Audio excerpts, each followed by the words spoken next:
ওই যে আল্লাহর নবীর সাহাবা আব্দুল্লাহ ইবনে জুবাইর ইবনে আব্দে রাব্বিহি মাঠের মধ্যে চাষ করতেছিলেন। এমন সময় শুনছে কুতিলা মুহাম্মদ, এই নবীর ইন্তেকাল হয়ে গেছে।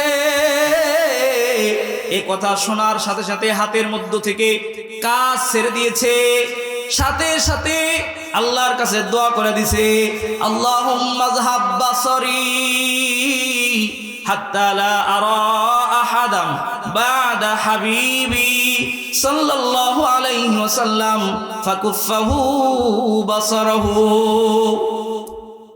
তিনি দোয়া করছে আল্লাহর কাছে, হেরে মালিক, এই চোখ দিয়ে আমি পয়গম্বরকে দেখা দেখা আমার চোখটা শীতল করেছি, যে নবীর সুহবাতে থাইকা আখিরাতটাকে সাজাইছি।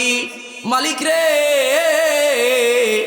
এ চোখ নাকি আজ থেকে আর কোনোদিন হাবিবুল্লাহ দেখবে না, এ চোখ নাকি আর কোনোদিন মুহাম্মাদুর রাসূলুল্লাহ সাল্লাল্লাহু আলাইহি ওয়াসাল্লামকে দেখবে না। এই চোখ নাকি মসজিদে নববীতে গেলে নবীর পিছনে নামাজ পড়তে পারবে না। এর আসমানের মালিক, এই চোখ দিয়ে দুনিয়া দেখতে চাই না, এই চোখ দিয়ে আমি দুনিয়ার নাজ নিয়ামত দেখতে চাই না, বিবি দেখতে চাই না, সন্তান দেখতে চাই না। এখনই মালিক আমার এই চোখের দৃষ্টি তুমি উঠায় নাও। কাদেরে কুদরত দারি হর সে খাহি আকুনি, কাদেরে কুদরত দারি হর সে খাহি আকুনি, মুর্দারা তো জানে বখশি জিন্দারা বেজাকুনি, মুর্দারা তো জানে বখশি জিন্দারা বেজাকুনি। আল্লাহু আকবার। আসসালামু আলাইকুম ওয়া রাহমাতুল্লাহি ওয়া বারাকাতুহু।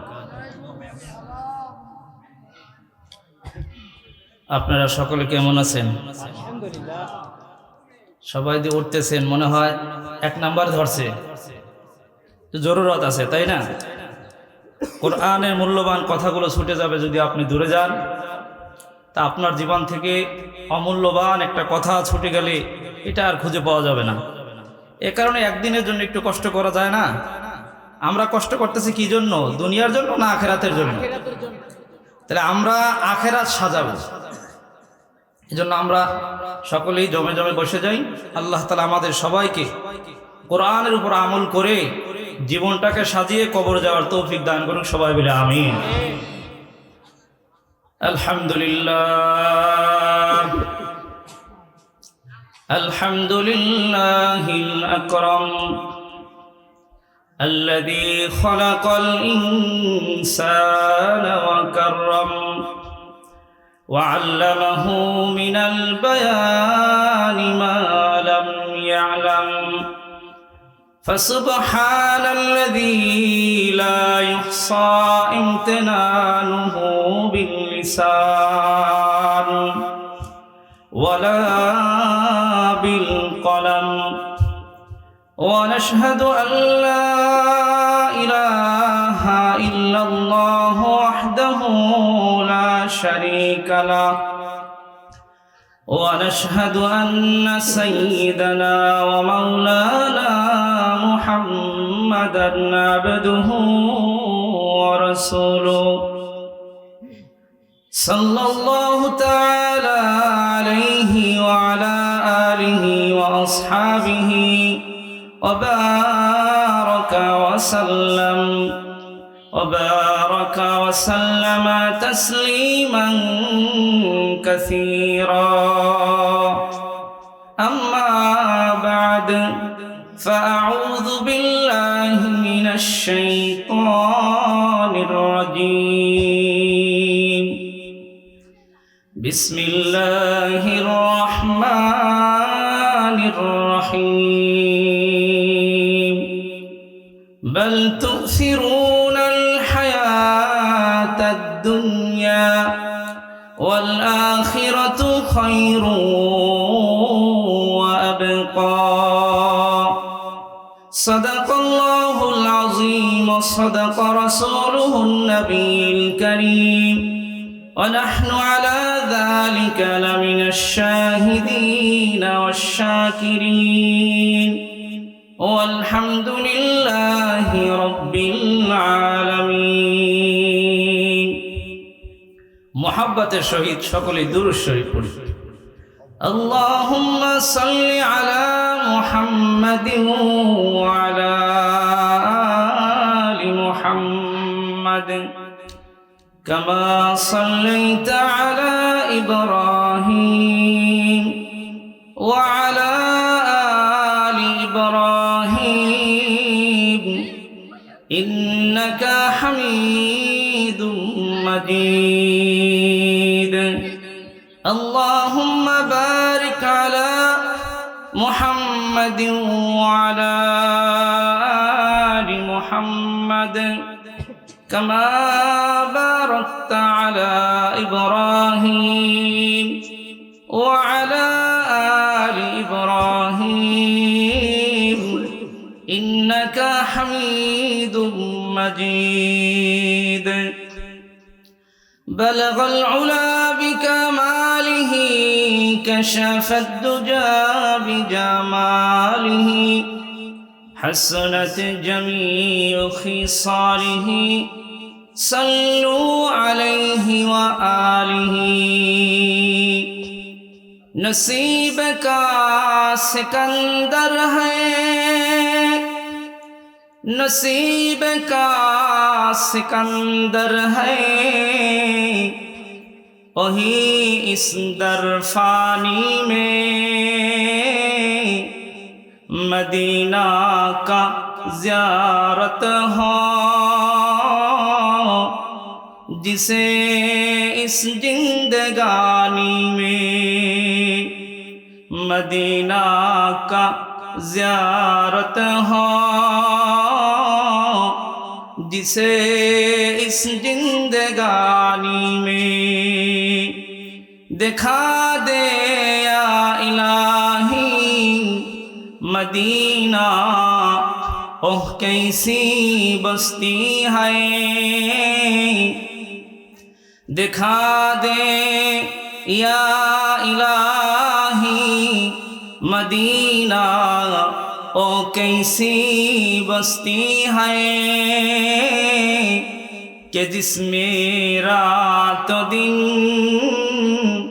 मौला तेरे रहमत बरसती है कि जिसमें रात दिन मौला तेरे रहमत बरसती है वहाँ जलवा फरमा हयातुन नबी है वहाँ जलवा फरमा हयातुन नबी है रहे ज़ायरीन मज़ारे मदीना रहे ज़ायरीन मज़ारे मदीना बलगल उला बिकमालिही कशफत दुजा बिजमालिही हसनत जमीउ खिसालिही सल्लु अलैहि व आलिही अल्हम्दुलिल्लाह नलगोड़ा আকনকান্দি মোহাম্মদিয়া জামে মসজিদ এর মুসল্লিদের উদ্যোগে তৃতীয় বার্ষিক ওয়াজ ও দোয়ার মাহফিলের প্রধান বক্তা মুফতি আরিফ বিল্লাহ আল হাফিজ মুহতামিম মিফতাহুল কুরআন শাহানুল ইসলামিয়া মাদ্রাসা মাদারীপুর বিশেষ বক্তা হযরতুল আল্লাম জনাব হযরত মাওলানা আব্দুর রহমান শরিয়তপুরী সভাপতিত্ব করবেন আলহাজ মোহাম্মদ রতন আকন সাহেব আমার সামনে উপবিষ্ট মুরব্বী বাবারা যুবক ভাইরা পর্দার আড়ালের মা ও বোনেরা মহান মালিকের দরবারে কালিমাতুশ শুকর আদায় করি যে মহান মালিক আমাদেরকে সুন্দর জান্নাতি একটা পরিবেশে আসার বসার তৌফিক দিয়েছেন। আমি গুনাহগারকে কিছু কথা বলা এবং আপনাদেরকে শোনার মতো তৌফিক দিয়েছেন। এজন্য আমরা সকলেই দিল থেকে, অন্তরের অন্তরস্থল থেকে কালিমাতুশ শুকর আদায় করি আলহামদুলিল্লাহ। আওয়াজ করে বলি আলহামদুলিল্লাহ। আচ্ছা, আমরা এখানে আসছি দুনিয়া হাসিল করার জন্য না আখেরাতের জন্য? সাউন্ড করে কথা বলবেন। প্রতিটা কথা কুরআন এবং হাদিসের দলিল ভিত্তিকই হবে ইনশাআল্লাহ। দেখেন, আল্লাহ তাআলা কুরআনে কারীমের মধ্যে এই কথাটাই বলছেন যে বাল তুসিরুনাল হায়াতাদ দুনিয়া, আমরা এই দুনিয়ার জগৎটাকে বেশি প্রাধান্য দিতেছি, বেশি মূল্যায়ন করতেছি। অথচ আল্লাহ তাআলা বললেন যে এই দুনিয়াটা তোমাদেরকে প্রাধান্য দেওয়ার, মূল্যায়ন করার কিছু নাই। অথচ তোমাদের জন্য দামি মূল্যায়নের বিষয় হইল আখিরাত। ওয়াল আখিরাতু খায়রু ওয়া আবকা। তাহলে আল্লাহ তাআলা আমাদেরকে বলতেছেন যে আমরা দুনিয়াটাকে বেশি প্রাধান্য দিতেছি, কিন্তু আল্লাহ বলতেছেন কি, তোমরা দুনিয়াকে বেশি প্রাধান্য দিও না, বেশি প্রাধান্য দিবা হইল আখিরাতকে। কেন? দুনিয়ায় আপনাকে আমাকে মহান মালিক কেন পাঠিয়েছেন? ওমা খালাকাতুল জিন্না ওয়াল ইনসা ইল্লা লিয়াবুদুন। কেন পাঠিয়েছেন? আল্লাহ তাআলার ইবাদত করার জন্য। কেন? সবাই কথা বলেন, কেন পাঠিয়েছেন? আল্লাহর ইবাদত করার জন্য। কেন? কারণ আমাদের জন্য আল্লাহ তাআলা একটা জান্নাত রাখছেন।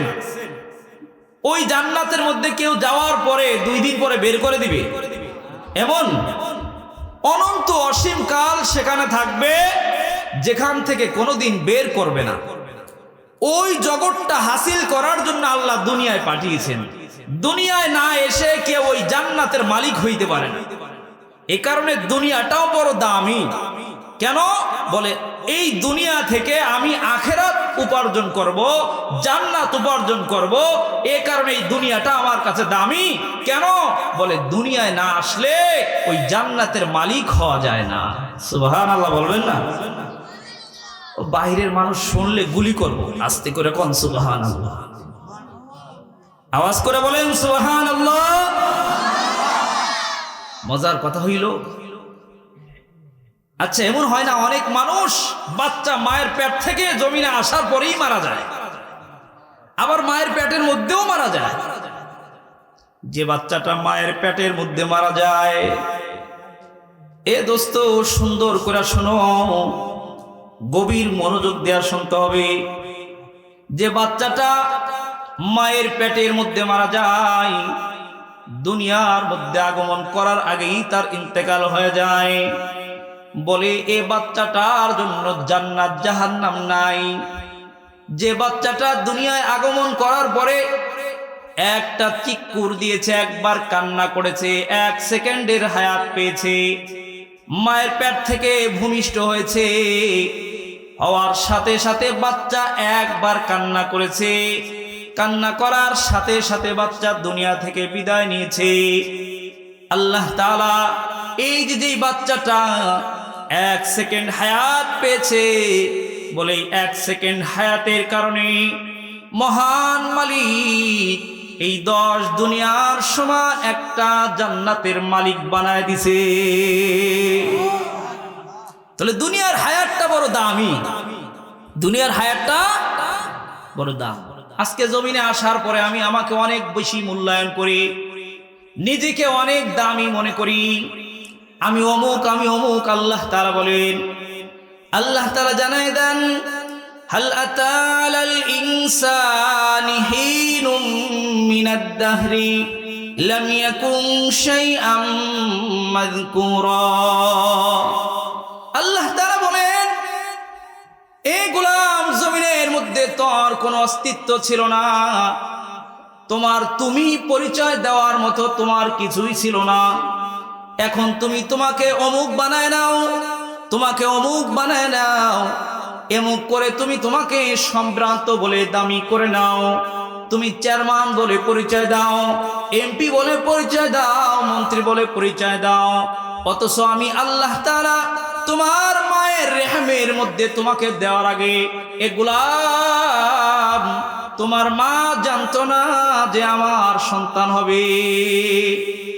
জানতো? কথা বলেন, জানতো? কিন্তু যখন আল্লাহ তাআলা পিতামাতার মাধ্যমে মায়ের রেহমের মধ্যে সন্তানটাকে দিয়েছে, মা বুঝতে পারছে যে আমার গর্ভে সন্তান এসেছে, কিন্তু ওই মা বলতে পারে নাই এই সন্তানটা ছেলে হবে না মেয়ে হবে। এরপরে যখন এই মা বলতে পারে নাই যে আমার মেয়েটা অথবা আমার সন্তানটা সুন্দর হবে না কালো হবে, লম্বা হবে না খাটো হবে, এই মা কিন্তু বলতে পারে নাই। আল্লাহ বলে, গোলাম রে, তোর পরিচয় দেওয়ার মতো কিছুই ছিল না, আজকে তুমি তোমাকে নিয়ে কেন বড়াই করো? এই দুনিয়ায় আসার আগ পর্যন্ত তোমার মা কিছুই বলতে পারে নাই।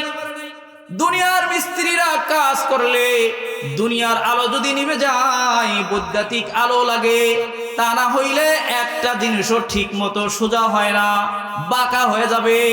আল্লাহ তাআলা মায়ের রেহেমের মধ্যে কতগুলা পর্দার মধ্যে সন্তান বানাইছে। জমিনে এমন হয় নাই যার নাকটা যেখানে ছিল এখানে না দিয়া নাকটা কপালে দেয় নাই। এতগুলা গভীর পর্দার মধ্যে আল্লাহ তাআলা সুন্দর করে বানাইলেন। বলে, কেন বানাইলেন? বলে, দুনিয়া সাজানোর জন্য তোমাকে বানাই নাই। আল্লাহর নবী হাদিসের মধ্যে বলেন, হযরত আবু হুরায়রা রাদিয়াল্লাহু তাআলা আনহু বলেন, ইবনে মাজাহ শরীফের 4107 নম্বর হাদিস, এই হাদিস riwayতের মধ্যে আল্লাহর নবী জানায় দেয়, ইয়াকুলুল্লাহু সুবহানাহু ওয়া তাআলা, ইয়া ইবনে আদম তাফাররাক লিইবাদাতি।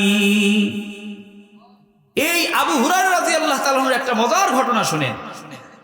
আবু হুরায়রা রাদিয়াল্লাহু তাআলা আনহু এত হাদিস রিওয়ায়াত করেছেন যে আল্লাহর নবীর দরবারে এমন ভাবে তিনি পয়রা থাকতেন যে মানুষ মনে করতো আবু হুরায়রার মনে হয় মৃগী রোগ হয়েছে। এই আবু হুরায়রা রাদিয়াল্লাহু তাআলা আনহু এত হাদিস বর্ণনা করেছেন, সমস্ত সাহাবারা যা করছে এর তুলনায় আবু হুরায়রা রাদিয়াল্লাহু তাআলা আনহু বেশি হাদিস বর্ণনা করছে। এই আবু হুরায়রা রাদিয়াল্লাহু তাআলা আনহু এক সময় বাহরাইনের প্রেসিডেন্ট ছিলেন। এক সময় তাকে কিন্তু বাহরাইনের প্রেসিডেন্ট বানিয়ে দিয়েছিলেন। কিন্তু তার একটা মজার ঘটনা হইল, তার একটা তরবিয়ত ছিল যে দিনের বেলা তিনি রাষ্ট্রের কাজগুলো করতেন। আবু হুরায়রা রাদিয়াল্লাহু তাআলা আনহু দিনের বেলা রাষ্ট্রের কাজ করে, জনগণের কাজ করে, সন্ধ্যা হয়ে গেলে নিজের মাথায় লাকড়ি নিয়ে বাজারে বিক্রি করতে চলে যায়। তিনি কে? আল্লাহর নবীর সাহাবা রাদিয়াল্লাহু আনহুম ওয়া রাদওয়ান, যাদের প্রতি আল্লাহ খুশি, আল্লাহর প্রতিও যে বান্দাগুলো খুশি।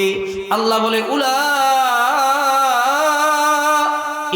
হিজবুল্লাহ, এ আমার বান্দাগুলো হইল, এরা হইল আমার দল। সুবহানাল্লাহ। আল্লাহ তাআলা নিজের দল বলে কোরআনের মধ্যে বলছে। তাহলে আবু হুরায়রা রাদিয়াল্লাহু তাআলা আনহু দিনভর রাষ্ট্রের কাজ করতেন, সন্ধ্যা হয়ে গেলে লাকড়ি মাথায় করে বাজারে বিক্রি করার জন্য যাইতেন।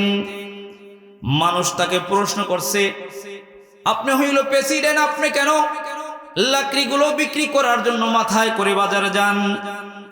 তিনি বলেন, আমার নফসটা বড় অবাধ্য নফস, আমার এমন একটা নফস যেই নফসটা বড় অবাধ্য, আমার কথা শুনতে চায় না।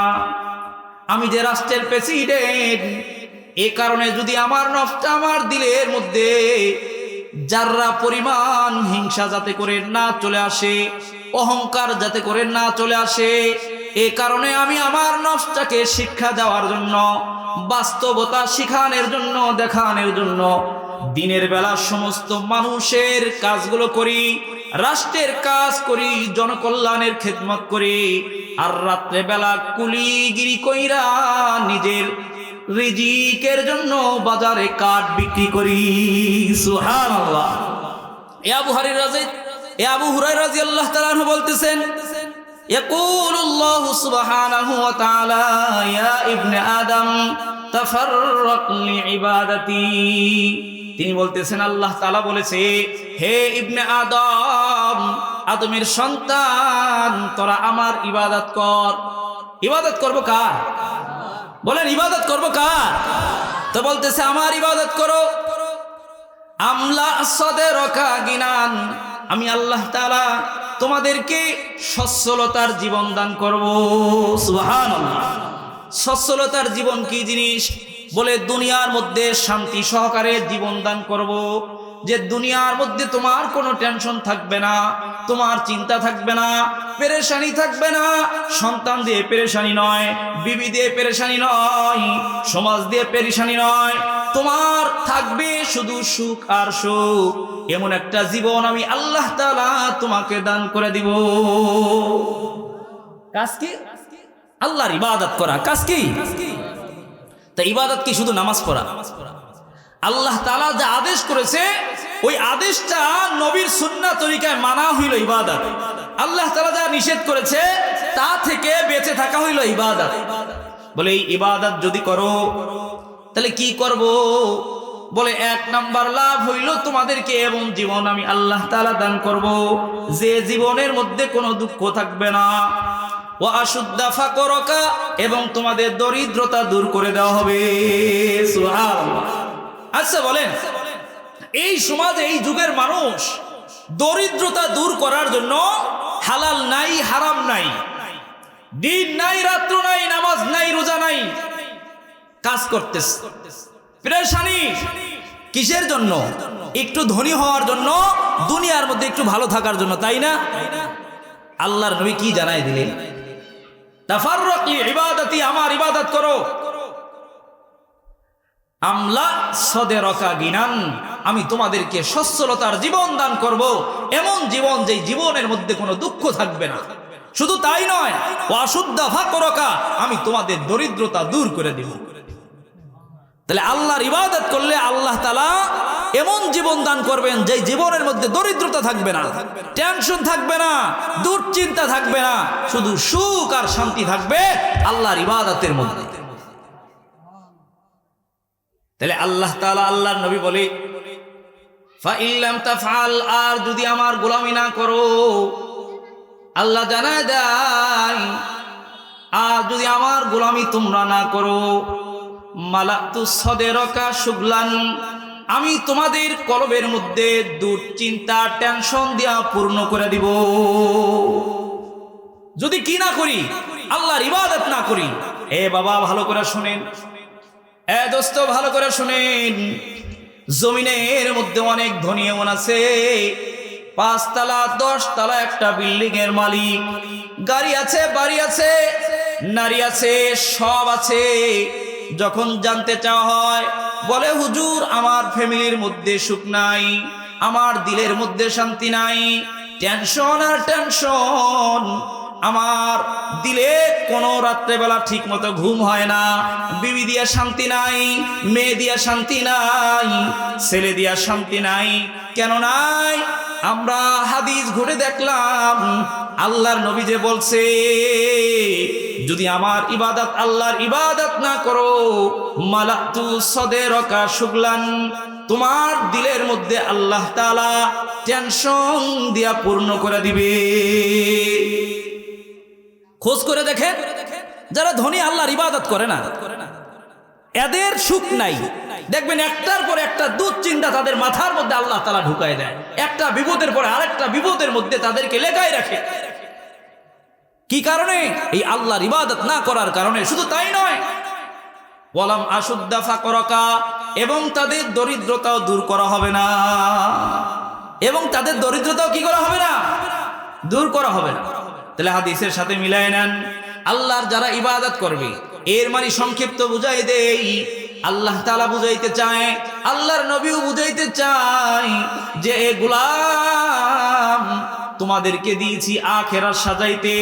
দুনিয়া ইবাদতের মাধ্যমে তোমরা তোমাদের কবর সাজাইবা, তোমরা তোমাদের আখিরাত সাজাইবা, পঞ্চিরত সাজাইবা, মিজান সাজাইবা, তোমরা সাজাইবা আখিরাত, আমি আল্লাহ সাজাই দিব দুনিয়া। আমরা সাজাবো কি? কথা বলেন, আপনারা কি আমার কথা বোঝেন না? আল্লাহ আমাদের দায়িত্ব দিয়েছে আমরা সাজাবো আখিরাত, আর আল্লাহ সাজাই দিবে কি? বলেন এই কথাটা কোথায় আছে? আল্লাহর নবী হাদিসে বলে, হযরত আব্দুল্লাহ ইবনে মাসউদ রাদিয়াল্লাহু তাআলা আনহু বলেন, সামিতু নবিয়াকুম সাল্লাল্লাহু আলাইহি ওয়াসাল্লাম, আমি তোমাদের নবী করিম সাল্লাল্লাহু আলাইহি ওয়াসাল্লামকে বলতে শুনেছি। বলে কি বলতে শুনেছেন? বলে ইয়াকুলু মান জাআলাল হুমুমা হাম্মা ওয়াহিদান হাম্মাল মাদি কাফাহুল্লাহু হাম্মা দুনিয়াহু। আল্লাহর নবী বলে, যে বান্দার দিলের মধ্যে চিন্তার কেন্দ্রবিন্দু হবে, যে বান্দার চিন্তার কেন্দ্রবিন্দু হবে আখিরাত, যে বান্দার চিন্তার কেন্দ্রবিন্দু হবে আখিরাত, দুনিয়ায় চলবো আখিরাতের ফিকির করব, দুনিয়ায় খানা খাবো আখিরাতের ফিকির করব, সন্তান লালন পালন করব আখিরাতের ফিকির করব, দুনিয়ার জমিন দিয়ে হাঁটবো আখিরাতের ফিকির করব। আল্লাহর নবী বলেন, এই গোলামটার দুনিয়ার হাইসিয়তের জন্য যা কিছুর প্রয়োজন, এর জন্য আমি আল্লাহ তাআলা যথেষ্ট হয়ে যাই। সুবহানাল্লাহ, আস্তে করে বলেন সুবহানাল্লাহ। তাহলে আমাদের চিন্তার কেন্দ্রবিন্দু হতে হবে আখিরাত। কি? আখিরাত।